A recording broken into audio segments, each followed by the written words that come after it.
मित्रांनो, आज राज्यातील काही भागांमध्ये ढगाळ वातावरण आहे. त्यामध्ये पश्चिम महाराष्ट्रातील कोल्हापूर जिल्ह्याचा आणि सांगली जिल्ह्याचा समावेश आहे. या दोन्ही जिल्ह्यांमध्ये आज आपल्याला ढगाळ वातावरण हे पाहायला भेटणार आहे.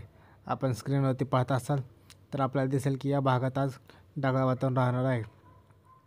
त्यासोबतच सातारा जिल्ह्यामधील सुद्धा पाटण, कराड, वडूज सोबतच वाई, प्रतापगड, फलटण या भागांमध्ये सुद्धा आज ढगाळ वातावरण पाहायला भेटत आहे.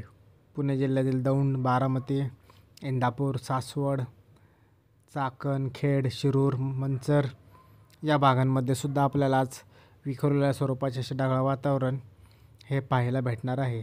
अहिल्यानगरमधील कर्जत, श्रीगोंदा, राळेगण, करडा, राहुरी, गोडेगाव या भागांमध्ये सुद्धा श्रीरामपूर आपल्याला आज ढगाळ वातावरण हे पाहायला भेटत आहे. उत्तर महाराष्ट्राचा जर का विचार करायचा झालं तर उत्तर महाराष्ट्रातील नाशिक जिल्ह्यामध्ये आपल्याला आज ढगाळ वातावरण हे पाहायला भेटणार आहे. त्यासोबतच छत्रपती संभाजीनगर आणि जालन्यामध्ये सुद्धा काही भागांमध्ये आपल्याला आज ढगाळ वातावरण हे पाहायला भेटत आहे. छत्रपती संभाजीनगरमध्ये सुद्धा काही भागांमध्ये आपण जर का पाहायचे झाले तर आपल्याला ढगाळ वातावरण हे पाहायला भेटू शकते. आपण जर का स्क्रीनवरती पाहत असाल तर आपल्याला दिसेल की या भागामध्ये आज विखुरलेल्या स्वरूपाचे असे ढगाळ वातावरण असणार आहे. त्यासोबतच बीड जिल्ह्यातील कैच, परळी या भागामध्ये सुद्धा आपल्याला काही प्रमाणात ढगाळ वातावरण हे पाहायला भेटू शकते. लागूनच असलेल्या लातूर जिल्ह्याचा जर का विचार करायचे झाले तर आपल्याला आज दिसेल की लातूरमधील औसा, उदगीर, निलंगा या भागामध्ये आपल्याला विखुरलेल्या स्वरूपाचे असे ढगाळ वातावरण हे पाहायला भेटणार आहे.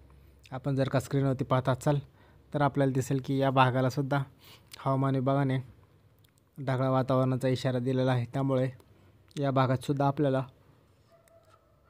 ढगाळ वातावरण हे पाहायला भेटत आहे. त्याबरोबरच नांदेडमध्ये सुद्धा पाहायचे झाले तर आपल्याला दिसेल की नांदेडमधील भोकर या भागामध्ये सुद्धा ढगाळ वातावरण आहे.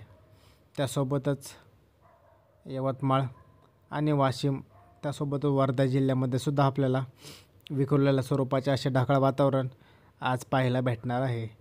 आपण स्क्रीनवरती पाहत असाल तर आपल्याला दिसेल की यवतमाळ आणि वर्धा जिल्ह्यामध्ये ढगाळ वातावरण हे असणार आहे.